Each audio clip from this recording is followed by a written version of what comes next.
السلام علیکم سامعین، 24 جمادی الاخری کی تاریخ شروع ہو چکی ہے، 15 دسمبر ہے۔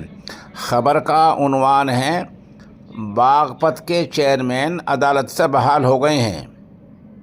یہ ایک تاریخی فیصلہ ہے۔ اتر پردیش سرکار نے مغربی اتر پردیش کے شہر باغپت کے چیئرمین جناب ریاض ایڈووکیٹ کو مالی بے ضابطگی کا الزام لگا کر عہدے سے ہٹا دیا تھا۔ ریاض الدین ایڈووکیٹ نے ہمت نہیں ہاری اور ہائی کورٹ سے رجوع کیا۔ ہائی کورٹ سے رجوع کرنے بعد وہاں فاضل جج صاحبان نے فریقین کے دلائل سنے اور ان کو آج دن میں بحال کر دیا۔ اب آگے جو بھی کارروائی ہوتی ہوگی ضابطۂ کارروائی میں وہ بحال سمجھے جائیں اور وہ اپنے کام پر لوٹ آئے ہیں۔